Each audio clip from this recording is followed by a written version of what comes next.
सबसे पहला स्लोगन हमने दिया है, आजादी की 73 साल महादलित का बुरा हाल। आजाद तो देश हो चुका है, हमारा महादलित आजाद नहीं हुआ है। इसकी आजादी हमें चाहिए, सबसे पहला बात। दूसरी बात, आजादी का 73 साल हमने क्यों लिखा है? आजाद तो देश हो चुका है, हमारा महादलित आजाद नहीं हुआ है। आज तक और आजादी से लेकर के 1947 से लेकर के 2023 तक हम लोगों ने सिर्फ वोट बैंक बन के वोट दिया है, और वोट हमने उन लोगों को दिया है जो मेरा विकास करे, वो उसका विकास हुआ है, मेरा विकास नहीं हुआ है। और आज मैं जमीन पर बात करना चाहूंगा। बहुत सारी पार्टियां हैं, बहुत सारी संगठनें काम कर रही है, लेकिन सिर्फ हम लोगों को सिर्फ लॉलीपॉप देने का काम कर रही है। जमीन पर धरातल पर एक भी योजना सरकार का नहीं मिल रहा है। आज सरकार घोषणा करती है प्रत्येक परिवार को मैं बसोबास के लिए 5 डिसमिल जमीन दूंगा और चास के लिए 12 कट्ठा जमीन दूंगा। यहाँ तो बसने के लिए नहीं है, चास के लिए जमीन कहाँ मिलेगा? अगर गलती से अगर कहीं सरकार दे रही है तो उसके कब्जा में वो जमीन नहीं है। जैसे मैं उदाहरण में बताऊंगा, अभी कुछ दिन पहले निर्मली प्रखंड अंतर्गत कौन का बेला सिंगार मोती 32 परिवार को सरकार ने जमीन दिया था। जमीन कोई और कब्जा कर लिया था, और मैंने गया महुआ में बैठक करने के बाद मैंने जब बेला सिंगार मोती गया और मैंने जब स्थिति को देखा, मैंने वहीं से सीओ को फोन किया। सीओ ने कहा कि अभी तक ये लोगों ने आवेदन नहीं दिया है, कमल जी आप आवेदन दीजिए, मैं जमीन मुहैया कराऊंगा।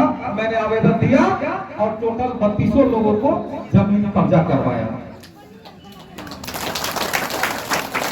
छोटौना धोनकी में, छोटौना धोनकी पावर हाउस के आगे में, पावर ग्रिड के आगे में वो रास्ताहीन पर हमारा समाज बसा हुआ है, और वहां कर्मचारी चला गया तोड़ने के लिए। मैंने वहां पहुंचा और सीओ से बात किया कि लोगों को पहले जमीन दीजिए, 2 चैप्टर है, आपने 1 चैप्टर पढ़ लिया है, दूसरा चैप्टर क्यों नहीं पढ़ा है? सरकार का नीति है पहले बसाओ तब उजारो। आपने उजारने के लिए कैसे आ गया? जब बसाया नहीं उजारा क्यों? उजारने का प्लानिंग क्यों बनाया? तो मैंने वहां बात किया, वहां गाड़ी रुक गई। अब उसका आवेदन लगा है और जांच होगा, प्रत्येक व्यक्ति को जमीन मिलेगा। अब लोकहा की बात कीजिए तो लोकहा में नोबल एरिया जो बॉर्डर एरिया कहते हैं, वहां डोम समाज, पासवान समाज, राम समाज, सदाय समाज के लोग बसा हुआ है वर्षों से, सैकड़ों साल से, और सरकार चला गया 27 तारीख को अल्टीमेट दे दिया कि यहाँ हटाओ, तुम्हारा बाप का दिन है जी, तुम कैसे तोड़ देगा? पहले उसको बसाओ तब तोड़ो। तो मैंने सीओ से बात किया, कहा आपको पुलिस पदाधिकारी से बात कीजिए, मैंने डीएम से बात किया, अगर 27 तारीख को आप तोड़िएगा तो पूरा लोधी का समाज वहां जाकर बैठेगा, मैं तोड़ने नहीं दूंगा, और मैंने रोकवा दिया।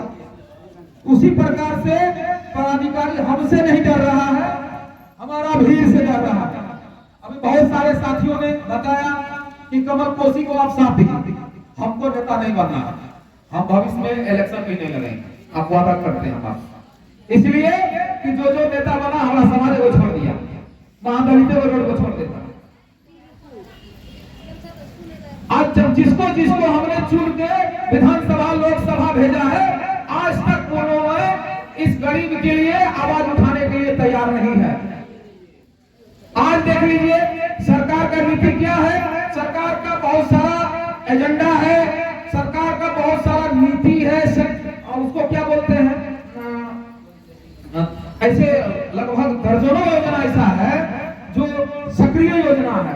उस योजना के बाद आपका जीवन बदल सकता है। अब जैसे में आप ले लीजिए 5 डिसमिल जमीन, बसोबास के लिए 1 कट्ठा जमीन, चास के लिए 12 कट्ठा जमीन, प्रधानमंत्री आवास, शौचालय की जहां तक बात करिएगा तो टोटल पंचायत ओडीएफ हो चुका है। ओडीएफ का मतलब हो गया आपका शौचालय बन गया। उसके बाद सार्वजनिक शौचालय है, मान लीजिए जहाँ नहीं बनने वाला है, जहाँ सरकार की व्यवस्था मान लीजिए जमीन नहीं है, तो वहाँ सार्वजनिक शौचालय का निर्माण किया जाता है। सार्वजनिक शौचालय भी नहीं है हमारे समाज के बीच में। उसके बाद कबीर अंतोष्टि योजना, कबीर अंतोष्टि योजना में बूढ़ा मरे जवान मरे मुखिया जी के द्वारा 3000 रुपया सरकार देती है, वो योजना नहीं मिल रहा। मैंने एक गांव में संग्रह किया, नहीं मिल रहा है। विवाह योजना में जो बेटी को 10,000 रुपया मिलता है, वो भी वो योजना हाउस रजिस्टर पर ही चल रहा है, जमीन पर नहीं है। बेटी पढ़ाओ की योजना में लाखों रुपया है, वो भी हमारे समाज को नहीं मिल रहा है। गैस कनेक्शन की जहां तक बात है, गैस सिलेंडर को फ्री में दिया, अभी भी सिलेंडर सर रहा है, दोबारा महादलित नहीं भराया है। 1200 रुपया में कहां से भराएगा? 200 रुपया का गरहोनी लेगा, 2 महीना लकड़ी से खाना बनाएगा। सरकार कहती कि माँ बहन को आंख से आंसू गिरता है, तो नरेंद्र मोदी कहते हैं कि मैंने आंसू पोंछने का काम किया। नरेंद्र मोदी के एक दिन आइए और मेरे समाज के बीच में जाइए और गाँव में जाकर देखिएगा, आज भी आंसू बह रहा है। आप तो कुर्सी में बैठ के देखते हैं, हेलीकॉप्टर से देखते हैं, मैं तो धरातल पर चलता हूँ, मैं तो जमीन से देख रहा हूँ कि मेरे समाज के बीच क्या हो रहा है। सरकार कहती है लेबर कार्ड के तहत 100 दिन के रोजगार नहीं देंगे तो बेरोजगारी भत्ता। अब जाके देखिएगा जेसीबी से सामने में काम हो रहा है। सरकार अंधी और बहरी है, सरकार तो अंधी बहरी है ये है, और सरकार का जो चश्मा है वो है पदाधिकारी, ये भी अंधा है, और सामने में जेसीबी और ट्रैक्टर से काम होता है। मेरा समाज धोखा बढ़ रहा है और न बेरोजगारी भत्ता मिल रहा है। और सरकार कहती है कि हम स्कूल की व्यवस्था कर रहे हैं, खास करके आंगनबाड़ी आज भी महादलित टोला में आंगनबाड़ी की व्यवस्था नहीं है।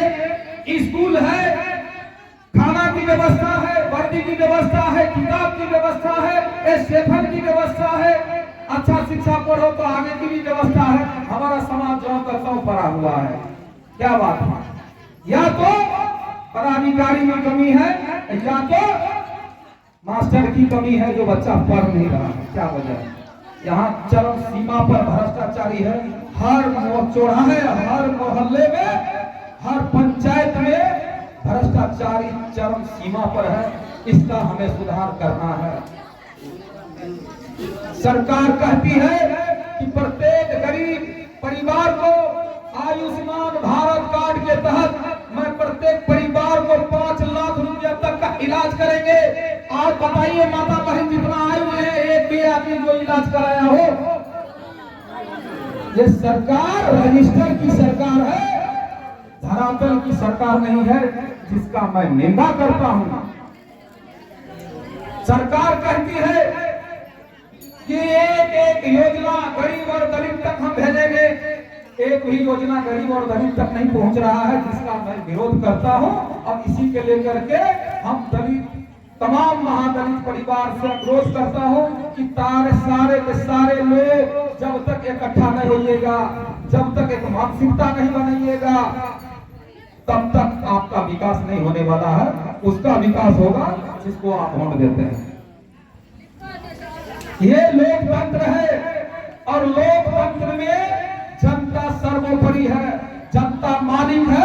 और ये कुर्सी में जो बैठा हुआ है बीडीओ और सीओ और ये डीएम जिला का, ये सब हमारा नौकर है।